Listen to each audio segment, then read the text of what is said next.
So this is a second weekly podcast for MMA and boxing review of what's been happening this last week or so. So let's get straight to it. Firstly, in the boxing world, we had the Amir versus Crawford fight. As expected, Crawford completely dominated. Pretty much one-sided fight, and if Khan didn't quit, which he did, the writing was on the wall. Crawford was looking to finish him, most likely a TKO, because Khan, he hasn't got the one-punch knockout power. He's only way he was going to stop anyone is through speed and pure boxing, and he was getting, probably for the first time since probably the Peterson fight, that was a fairly close boxing match. I could say that was probably even, but with this fight, Crawford was outboxing Khan. It was pretty in a pretty slick way. He was moving from orthodox to southpaw, and he was landing some shots. Knocked him down the first round. A lot of people were expecting Khan to win the first few rounds, but Crawford, like I said, he dropped him the first round, dominated from the get-go pretty much. So, Khan quit. He quit basically. He tried, in the press conference, he tried putting the blame on his trainer, Virgil Hunter, but even Hunter said, he asked Khan, do you want to continue? And when a boxer doesn't give a response, the trainer's going to stop it. So Khan was looking for a way out. And I feel like he's at the stage of his career now where he's past his best. He's not at his peak anymore. So he's just looking for the payday. And he's been looking for the payday for the last 4 or 5 years, I'd say. Because he was looking for the payday with Mayweather and Pacquiao, which kind of ruined his career. Because instead of fighting and being active, fighting the top fighters, he was just waiting around for them. Fight didn't happen, and he's just been too inactive over the last few years, and he's past his best. And they say that speed starts to deteriorate before power, so he might have lost a little step here and there. And like I said, he's not the best, but Crawford, that was a good showing by him, and it just proves that he's one of the best pound-for-pound fighters. It'll be very interesting, Crawford against Spence. If that fight doesn't happen anytime soon, that'll be a real shame, because those two are probably the two top best fighters in the weight class in their era at the moment. And also Crawford's not getting any younger. He's like 32, I think, 31, 32, and in that sort of weight division, that's getting on a little. So, whereas Spence is still young. I think Spence is only like 26, 27. So, time is on Spence's side. I think that's why Bob Arum is trying to push for the fight now, because he realizes that Crawford's at his peak right now. They say your peak for boxers is 28 to 32. So it makes sense for Crawford to fight Spence right now. So, but because of the problem with boxing is the many different promotion deals and TV deals, there's fights that doesn't happen. Like what's his name? I've got his name now. The guy in 147 who retired, black guy. Well, he didn't fight loads. He fought Pacquiao, and he didn't fight a lot of the other fighters. But that's the problem with boxing, is you get quality fighters in the same division, they just don't fight each other. Like in recent history, I can think of Kovalev, Stevenson. It's unfortunate what happened to Stevenson, but both in their peak, both champions, never fought. And then right now you've got Wilder Joshua situation happening. Fury Joshua. Ortiz is not fighting, getting to fight Joshua or or Fury. And then in 160, you got Billy Joe Saunders, who's not fighting. He hasn't. While he was champion, he didn't fight Triple G. He didn't fight Canelo. I know Canelo was moving up and down, but so that's what I mean. That's a problem with boxing. That's a big problem. But back to the 147 division, I feel like what should happen is Spence and Crawford should fight another champion in the division, and then the winner, which is most likely to be them two, should fight each other. So it should be, from the looks of it, it looks like it's going to be Porter against Spence and Thurman against Pacquiao. If that's the case, I think Crawford should fight Danny Garcia, because he's the next best fighter after the ones mentioned, who's not a champion, but it'll be a good opposition for Crawford to fight, because Garcia is a big name. Big win by Garcia as well yesterday. He done very well. He put a better performance against that fighter, what's his name, Granados, I think his name is. He done a better showing than Broner, because Broner was a very close fight. So very good win for Garcia. But that's what I feel like should happen. All three of them should fight their opponents, and then at some point Spence and Crawford should fight next after the winners, after they win. That's what I think should happen with the 147 division. But back to what I was saying regarding the problem with boxing is fighters don't fight each other. And the thing is, there's so much money on the table with boxing, with the TV deals and so on, especially with these exclusive deals, which means that if two fighters have got different exclusive deals with different TV companies, then the chances of them fighting are very slim.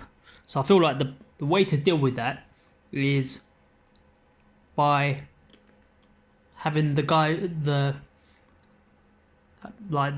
having the mandatory get to fight, deciding who fights each other.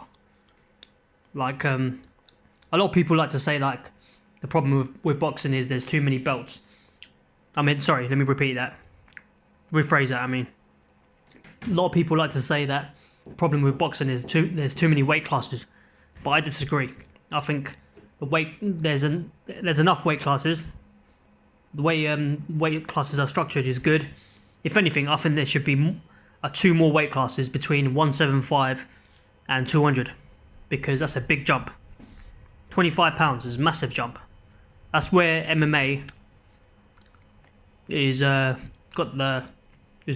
something better than boxing is that sort of is the fact that they got a weight class in between. They got 185, 170, 185, whereas boxing 175, 25 pounds, massive jump. So I feel like they should have a like a 183 and then like a 190 weight class, and then the rest of the weight classes, the way they're structured is perfect. 7 pounds or 5 pounds, that's perfect. And with MMA, they definitely, like I said in the last podcast, they need 5 pounds, every 5 pounds, a jump from 125 all the way up to 205, and then 10 pounds up until like 235. That's what I think MMA should have.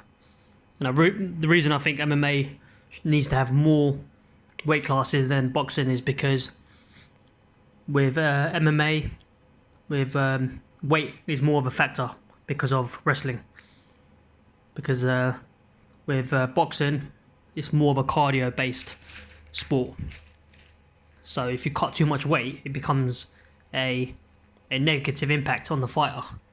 Whereas in MMA, that's why MMA fighters cut a lot more weight. It's because weight does have more of a factor in MMA. But back to what I was saying. 147, boxing's looking great. It's thriving at the moment.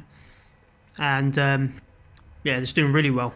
Like in England, boxing's massive, and just generally as a whole, boxing is massive. It's definitely bigger than MMA at the moment. They've got more stars, and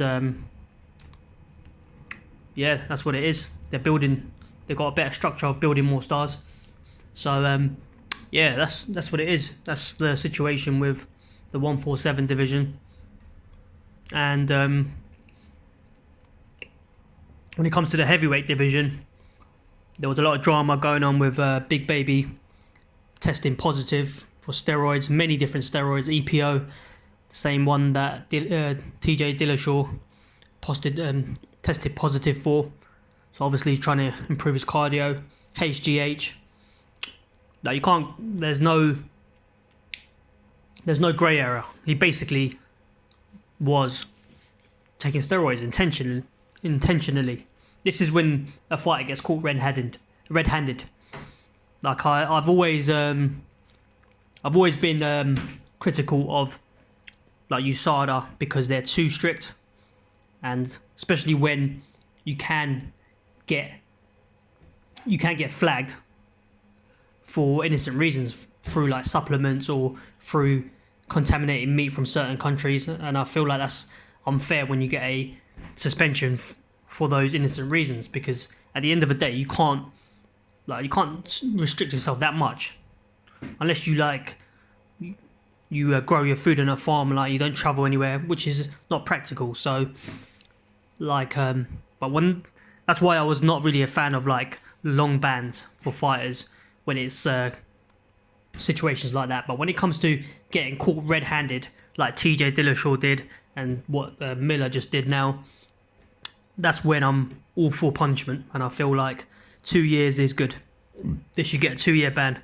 But TJ got 2 years with USADA. With boxing they haven't got USADA, so the likelihood is Miller will probably get a year ban, probably at most, which is nothing really. So, and how ironic is it that Miller was saying Joshua was on steroids, and then he gets popped, and not for the first time either. So, and yeah, he threw away a massive payday. So I don't know what his biggest payday has been to date, but I'm pretty sure it hasn't been even $1 million, because he's not even a big name.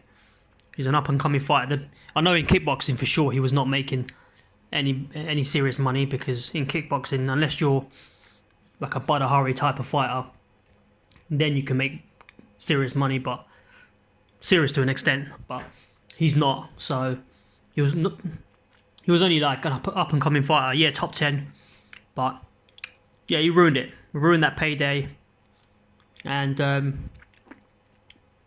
I feel like he still can. Like, people like do forget. Like, that's the advantage for him, is that people do forget if you do make mistakes, even though he hasn't owned up to it.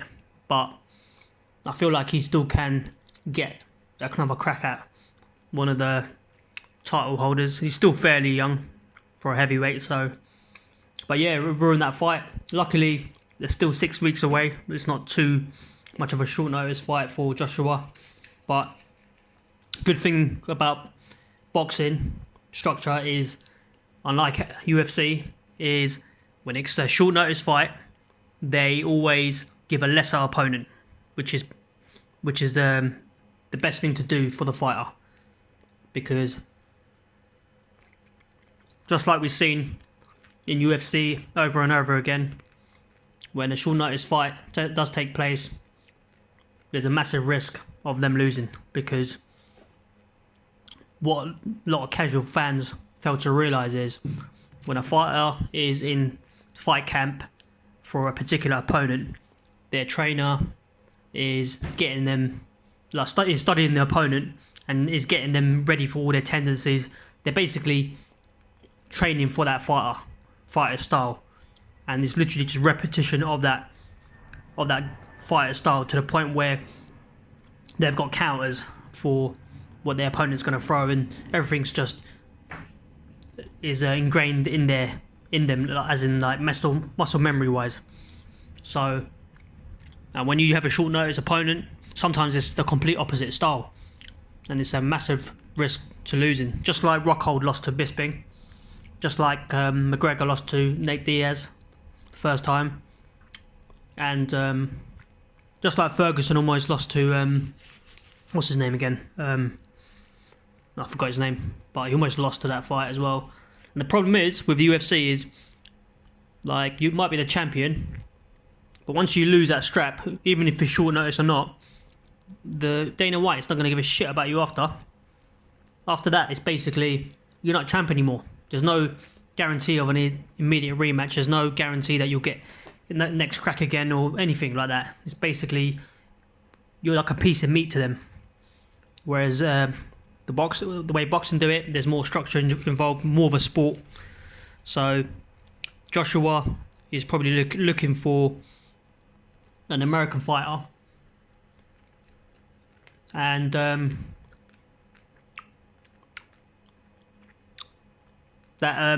names that pop up that he could fight, he could have fought. A good name would have been Brian Jennings, if Brian Jennings didn't lose recently. So the guy that beat Brian Jennings, I believe, is Rivas. I think he's Cuban. And I believe that's who Dylan White's fighting. He's like a top 10 fighter, so that's a good fight for Dylan White. And with Joshua, the only other fighters that probably might fight is who are American, is that up and coming fighter named, I think his name's Adam Kowalski. I think he's Polish born, but he was brought up in America. He's like up and coming. I think he's had like 20 fights unbeaten. So he's a possible fighter that might face. And then there's that Michael Hunter, I think his name is, and I believe he's in Eddie Hearn's Matchroom stable. So that's might be another possibility. What's his name? King Kong Ortiz. I don't think that's enough time for Ortiz to take that fight, and I wouldn't advise either fighter to take that fight, because that's a big matchup. That's a risky matchup for both fighters. So that they need a full camp for each other. So anyone giving Ortiz any hate on him not taking that fight, I don't blame him. It makes perfect sense not to take that fight. And who else is there in American wise? That's pretty much.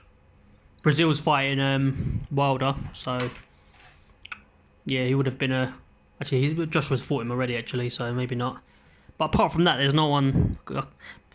Non-American would probably be Chisora. That would have been a good win for Joshua. But yeah, we shall see. Whereas it would have been a good fight as well, just from all the hype. Joshua and Miller, I was looking forward to that, just like many other people were, I'm sure. And regarding Wilder Brazil, I expect Wilder to lay Brazil out cold. I reckon it's going to be a dirty knockout. Brazil is a good fighter. He's a top 10 fighter, but Wilder's power is extraordinary. Like I don't know. I know boxing's got a long history. I've obviously haven't watched. I'm not a historian of boxing. I've only started watching boxing properly in the last like 10, 15 years or so. So I'm not aware of previous other fighters' power heavyweight wise. I heard George Foreman was one of the heavy hitters, and from the highlights, I can see that. But Wilder's power, damn, it is something else. For someone who's that light as well, like he could actually make cruiserweight. Like there's some fighters he come in at like 207 pounds. So I think that'd be a good move for Wilder to do actually. At some point, get down to cruiserweight. You know what? It would have been a good idea for him to fight Usyk, while Usyk was the unified champion of cruiserweight. That would have been a good move by Wilder to do, because then he could have been the unified champion from one fight, and he would definitely be favoured, I would say, to win that. Because with Wilder, just like his previous fights, doesn't matter if he gets outboxed, that power is always there. And many of his previous fights, he's been outboxed, and I expect Brazil to outbox Wilder. I think the problem with, well, not the problem, but even the benefit of Wilder is that, depending on how you look at it, is that he relies on his power so much. He knows that it's there, rightfully so, because he's literally knocked down every single opponent he's ever fought. Literally every single one has been dropped. So even if he's losing 11 rounds, that power's there, as we saw with Tyson Fury. But with Fury, his opponent, that is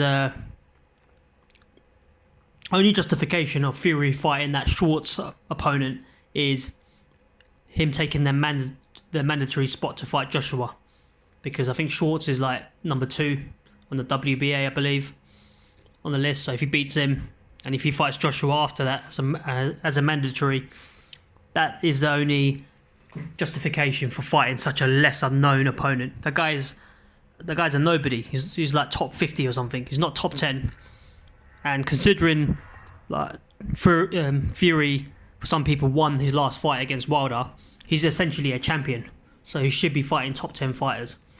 That's what I don't get with some of these fighters. Is I can understand when, and I think it makes perfect sense when fighters lose. And this is another good thing boxing does, is in their structure, is when a fighter loses, they fight a tune-up fight. I think tune-up fights are perfect, because a lot of what makes a fighter is a mentality. And when you lose confidence, just like any area of life or in any other sport, it's a massive factor. It can take away like 50% plus of what the fighter is. So I can understand that, and it makes perfect sense. Something that MMA doesn't do. UFC doesn't do it. They just, for the UFC, it's literally like slaughter to the lambs. They feed them to the wolves. Doesn't matter if it's they're coming off losses, if it's a last minute opponent, if it's first time in UFC with UFC jitters, coming off long layoff injury, whatever it is, UFC do not care. They just throw them to the slaughter, throw them to the wolves. It's like a piece of meat to them. That's why there's so many losses with UFC. That's why you have to commend when fighters are unbeaten, for that reason, because it's so hard to stay unbeaten for that reason, and also because compared to boxing, and also because with MMA there's a lot more ways to lose. That's why you always hear about more upsets with UFC MMA than boxing. So that's why John Jones, Khabib, you have to give him a lot of credit for staying unbeaten as champion, especially John Jones, considering he's been champion for so long at the highest level for like, I think it's like 8 years now. So, but with boxing, if I had to go through the rankings from heavyweight down, with heavyweight I would say number 1, 2, 3 is a toss-up between Joshua, Wilder, Fury. And then you can make the argument Joshua's maybe number 1, but I'd say either. I think all three are like joint three until they fight each other and they get one of them wins. That's the only way to decide it. But at the moment, 1, 2, 3. Number 4 I'd say is Ortiz. Ortiz, he needs to fight Joshua and Fury before he gets too old. The guy's like almost 40 now, and I don't know what it is with some of these Cubans. Like Yoel Romero is like 42, and he's better than ever. So you never know, especially with heavyweights. He could still be at his current best for another 5 years or so. But with boxing matchmaking, a lot of it's just a lot of strategy goes into it. They like to let fighters become a little bit older, a little bit slower, and so on. Just like Canelo did with Triple G. Like if you remember back Triple G was like smashing everyone. Everyone was scared of him. It was like he was knocking everyone, finishing everyone, and then he fought. And as he was getting older, Canelo, there was all this talk about him fighting Canelo. De La Hoya wasn't wanting no piece of that. And then he goes the distance with Jacobs, which some people thought he lost. And then with Brook, he didn't. Like, I think the towel was thrown in, so he didn't get to finish him. And he was Brook was looking pretty good in that fight as well. So for a 147 fighting him. So I think that's where some people thought, okay, now he's a couple of years older and he looks like he might have slowed down a bit. That's when they gave Canelo Triple G. So a lot of strategy involved. But anyway, back to the boxing rankings. Yeah, Ortiz is 4, Dylan White is 5, and then I would say probably Povetkin's number 6, and then Brazil's number 7, Miller's number 8, Pulev's number 9, and then probably Rivas is number 10. That's the boxing rankings, top 10. With cruiserweight, I don't really know too much about cruiserweight. All I know is Usyk is the best. He's dominated. It's cruiserweight is dominated heavily by Eastern European, Russian sort of fighters, like heavily. And then 175, a lot of good fighters in that. You got Kovalev, you got Alvarez, you got the guy who beat Stevenson. I forgot his name now. I believe he's Eastern European. And you got the guy who beat Badu Jack. Forgot his name now as well. Badu Jack's there as well. And then I believe Beta Beef is there as well. He's not bad. And Bivell's there. So a lot of fighters there. They need to start fighting each other. Otherwise it's going to be another Kovalev-Stevenson situation again. But I'm surprised Anthony Yardy's taking the fight with Kovalev, considering Yards is on a come up. That's quite surprising. I know Yard's a bit older. He kind of established himself a bit late in the scene, but yeah, I'm quite surprised he's taking Kovalev. At one point, Kovalev was one scary fighter, just like Triple G was. He was literally finishing every single opponent until he fought come across Andre Ward. So yeah, that's 175. We've got a lot of talent there. 167. I believe that's where Eubank is. And you got that the fighter that beat Groves, the Scouser, I forgot his name now. And yeah, there's a few other fighters. I don't really know too many of them. Groves is retired, so has DeGale's retired. But a lot of people gave Eubanks a lot of slack after that Groves fight, but at the end of the day, he's still top 10. People talking like he needs to retire, but if he's top 10, and he's only 20, at the time was only like 26 or something, 20s, he was mid sort of 20s, like he still can improve. So, and I have to commend a fighter who kind of like grew up in a silver spoon and grew up rich and still wants to follow in their father's footsteps and become a fighter. My hat goes off to them, because it takes a lot of yourself. It's very hard to become a fighter. That's why not everyone can do it. It's probably one of the hardest jobs as an athlete to do, I believe, because it takes up your whole lifestyle. So yeah, fair play to Eubanks. It's quite rare you hear about the the sons of the former great champions doing real well. Like you do hear about them becoming fighters, but not many of them excel to a high sort of level. Especially like top 10 is not. It's not too common. I know Cesar Chavez's son, I believe he was top 10. I don't know what happened to him after Canelo beat him, and I believe at 167 Billy Joy Saunders has moved up. So we'll see what he can do in that division. 160's got a lot of talent in there. They got, I think it's Jamal Charlo there. They got Triple G, they got Canelo, they got Jacobs. So that's a very interesting division. What doesn't make sense to me is that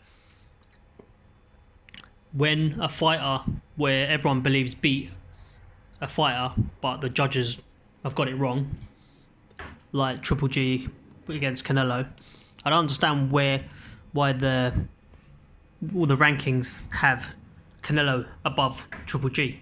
If it's a robbery, it doesn't make sense.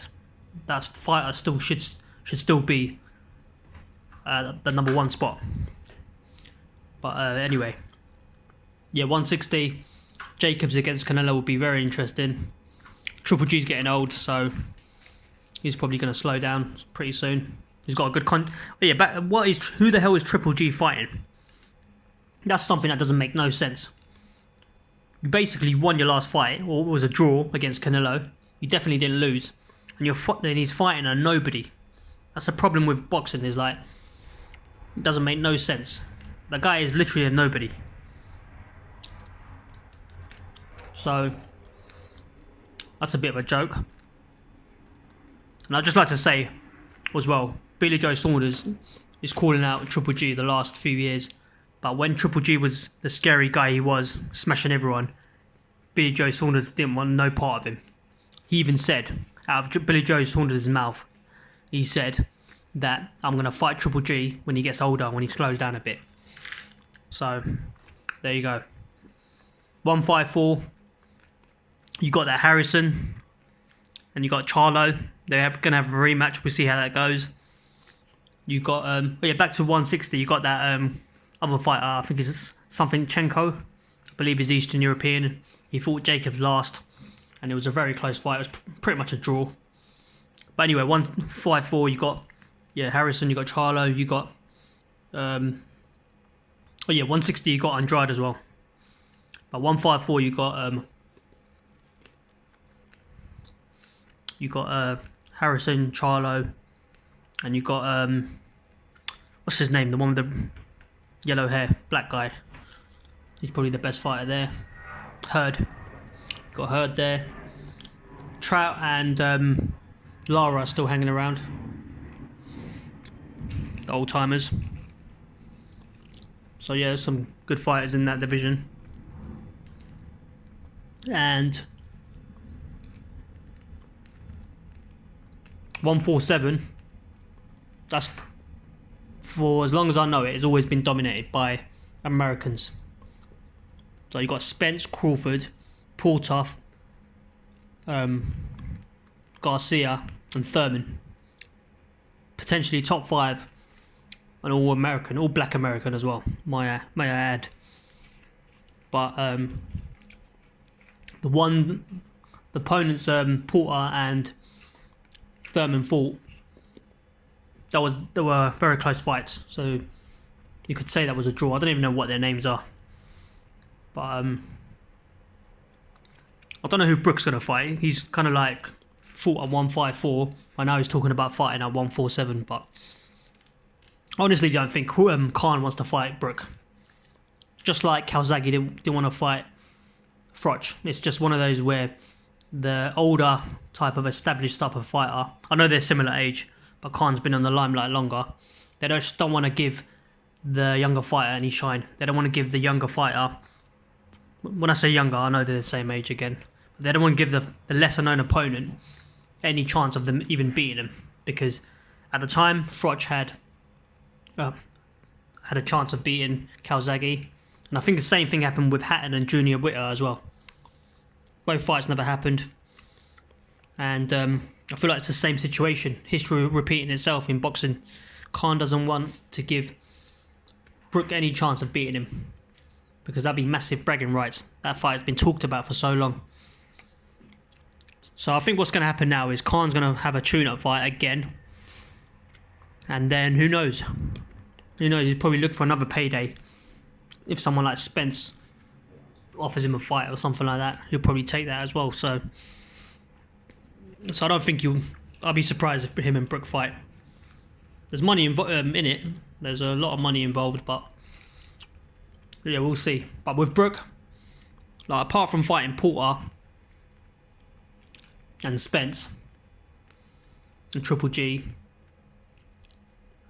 he hasn't, like, in his whole career, he hasn't really fought any big. Like, he was known for fighting lesser opponents for a long time. So the Porter fight was a good win, but apart from that, he's not winning the other high level fights he's into. But we'll see who he fights next. With 140 division, that is where Broner's probably fighting at a lot, and Garcia might come back there. I think the mistake Garcia made, he jumped up too quick and fought the highest level fighter. But if he moved up slowly, he could have an impact. But we should see in the future. But with Garcia, he done really well 140 in the past, so he might go back there and do work, put in work there.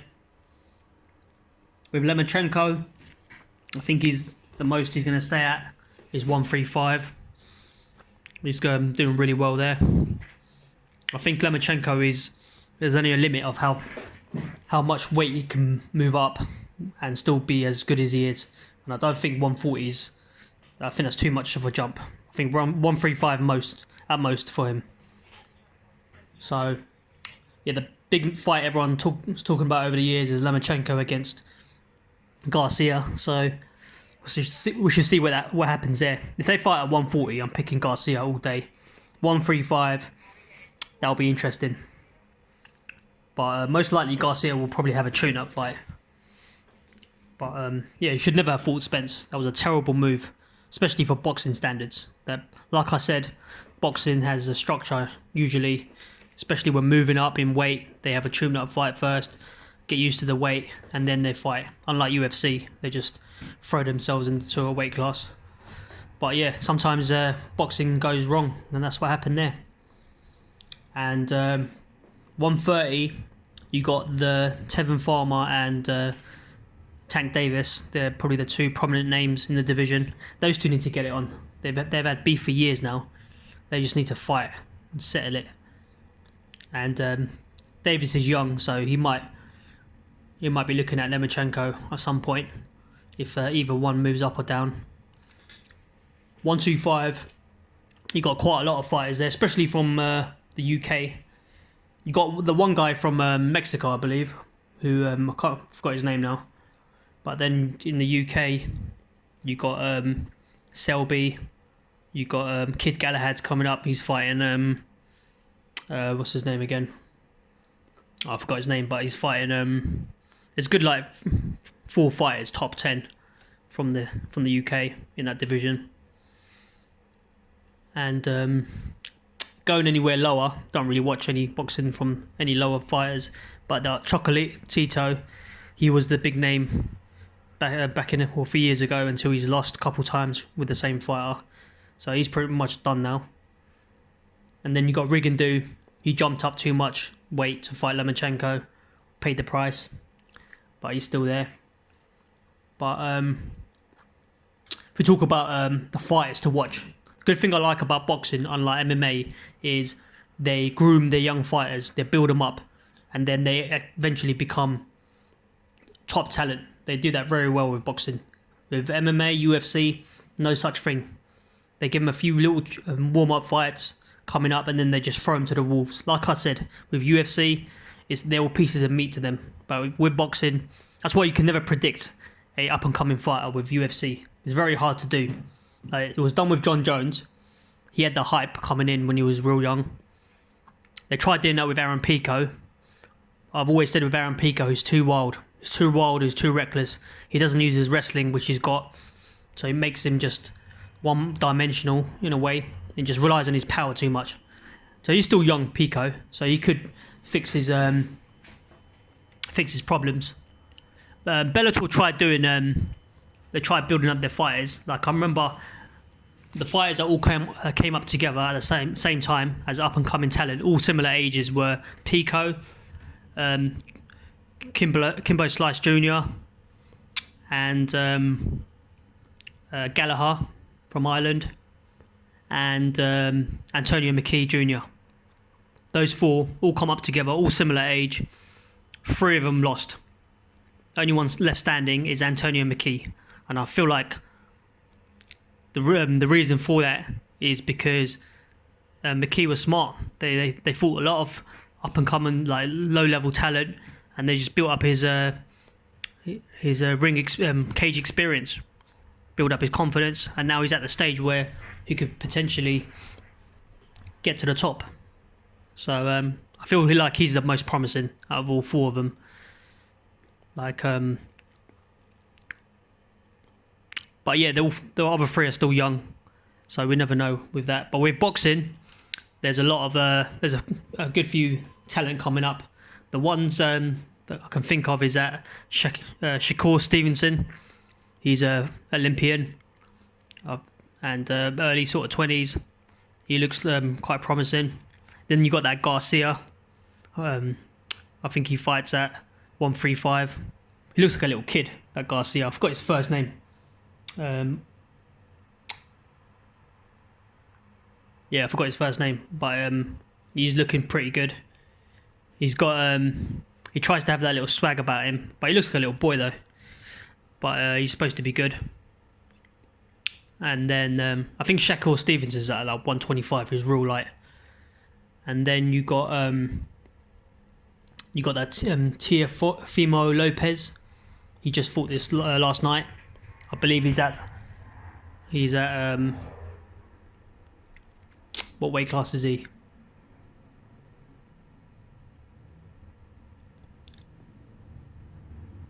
Yeah, I can't remember what weight class. I think he's like 140, 147.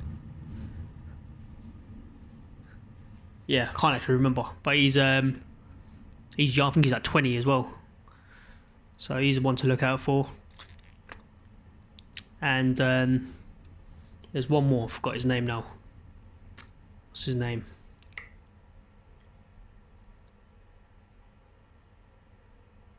Oh yeah, you got from England. You got the 140 fighter, 140 pounds. He's Josh Taylor. He's looks quite promising for UK talent anyway. See how far he goes. So yeah, those are the talents to look out for when it comes to boxing. Apart from that, there's nothing else really been happening in boxing. That Lucas Brown got laid out again. He was a lot of hype when he was unbeaten, but he's looks like a punching bag now. Just keeps getting laid out, especially against a journeyman, Dave Allen. How the hell? Like, if you get laid out by a journeyman, he's basically a journeyman himself now. And in MMA, you've had the short notice fight with Overeem against Olenek. Good win by Overeem. So we should see what happens with the heavyweight division. If a Brock Lesnar fight doesn't happen with Cormier, I don't think they should do an immediate rematch with Stipe. Like, they talk about like deserving rematches. Like, the chances are when a fighter loses, and especially when he gets knocked out for the first time, of him winning the rematch is against him. So, and I don't think they deserve it. The way UFC should do it is, this is what I think they should have in place. Structure in place, written down, so there's no deviating from it. And then there's no complaining from fighters because it's written down as policy. And this is what I think it should be. If a fighter loses, where there's no controversy involved, as in like robbery of judges is what I mean. And if they get knocked out, then there's no immediate rematch. They have to work their way back up, and there can't be no immediate rematches at all within 1 calendar year, I feel, because people get bored of just seeing the same fight. I feel like you need to marinate fights when it's a rematch. That's what boxing does quite well. MMA doesn't. They just throw them. They throw fights one after the other. The way Dana White does it is just literally the next fight. At least let the fighters change a bit. Let them change this, grow as a fighter a little bit before you give them an instant rematch. So that's what I feel like should happen. And I feel like if a fighter gets knocked out cold, there should be a 6-month ban from them fighting again, just so they can recover from their injuries. And I feel like if it's a TKO, it should be like 5 months. And if it's if they go to war of any kind, it should be like 4 months. And if it's like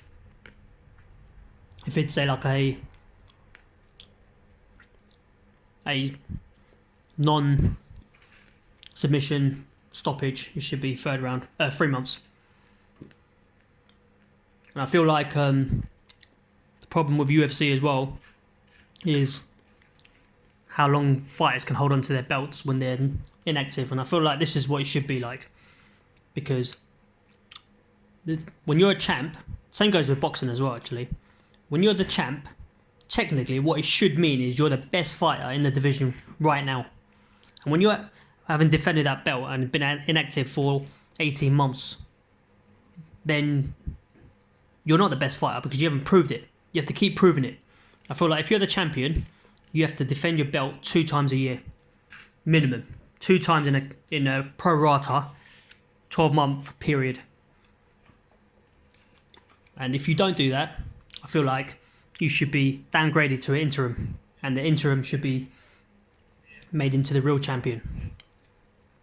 And I feel like if a champion doesn't defend their belt within twice within 12-month period, then an interim title should be created. And I feel like an interim title should be as valued as a normal champion, because that's what the reason it was created is because the champion's not defending his belt. So there's a reason behind it. And what the UFC has done by stripping Tony Ferguson of his belt when he's only been out for like 3 months is basically diminished the value of the interim belt. Before that, the interim belt meant something. There was no stripping of that interim belt at all. But now what they did with Ferguson, because he fought at the same time as Khabib fought for the real title, so it made no sense whatsoever. Especially when he got injured doing UFC promotional duties. But anyway, yeah, back to what I was saying regarding UFC belt policy. I feel like UFC should have, if you don't defend within twice in 2 years, in 1 year, 12 months, I mean, then you should be cut down to an interim. And if you further don't do it the second year, I feel like you should be stripped completely. And I feel like if you don't defend your belt at all within 12 months, you should be stripped. 100% you should be stripped. 12-month period from your last fight. And there should be no instant rematches at all, like I said. Then you won't have fighters like Stipe sulking. The problem with instant rematches, what the UFC, I feel like where they go wrong, is it's literally like a merry-go-round with like 3 fighters just all fighting each other, when there's other fighters all coming up who are just as good as those fighters, but they just don't get the shot. A bit like Marlon Moraes. It was like Cruz, Dillashaw, and Garbrandt just fighting each other. And whereas Marlon Moraes was smashing it at Sansao as well for a little while, they just didn't get the shot, and I just don't think that's right. That's the problem with UFC having a dictatorship over who fights for the belt. There should be a separate entity involved who control that, because at the end of the day, if the UFC doesn't like you as a fighter, they don't have to give you no crack. So could ruin careers like that. But yeah, that's what I feel like should happen. With up and coming fighters in MMA, there's not really any. There's, like I said, it's hard to predict them. There's not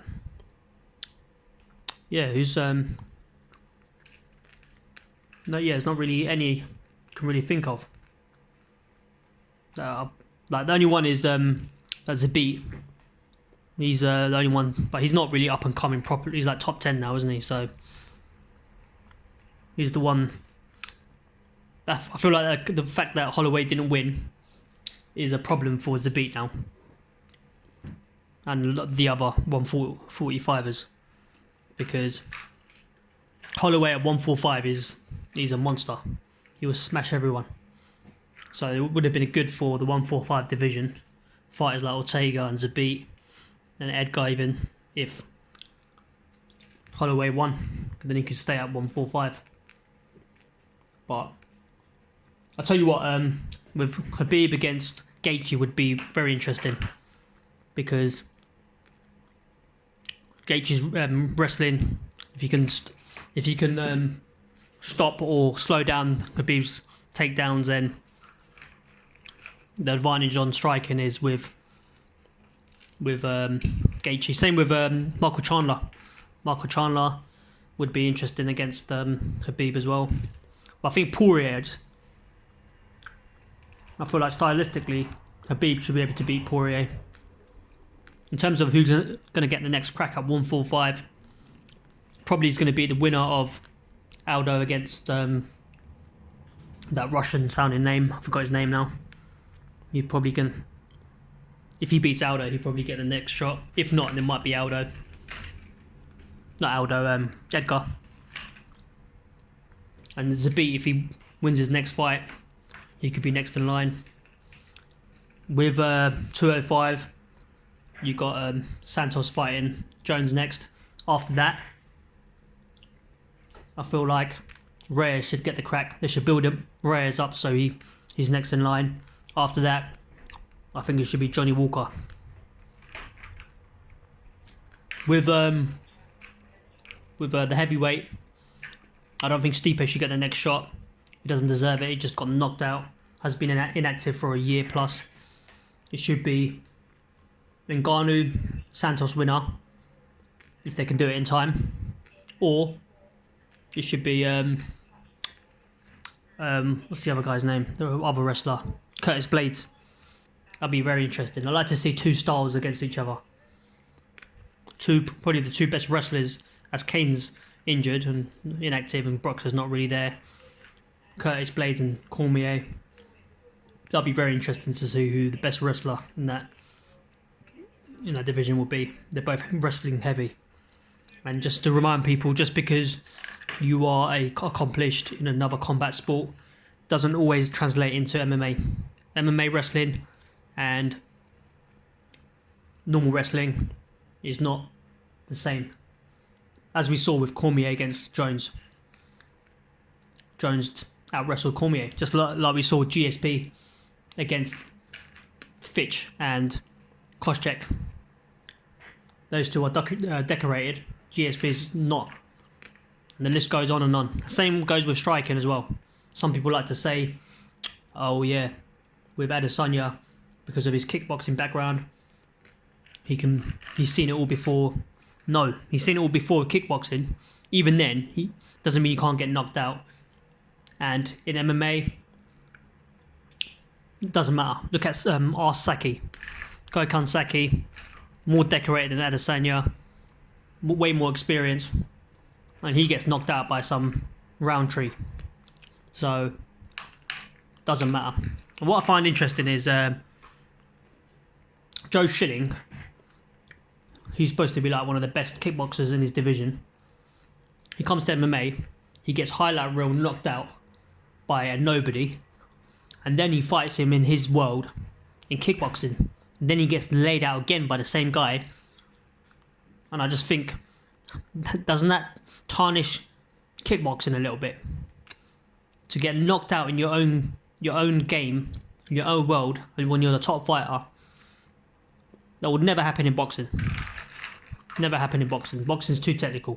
Kickboxing, Muay Thai, MMA, it's too wild. So, but yeah, that's what's happening with MMA at the moment. There's nothing else really going on. It's been a bit of a quiet week. Bit of a low level card. There was not really any big fighters on there except for Overeem. And yeah, that's pretty much it. Really what's going on. But yeah, that's it. Thanks for listening. Thank you. Bye.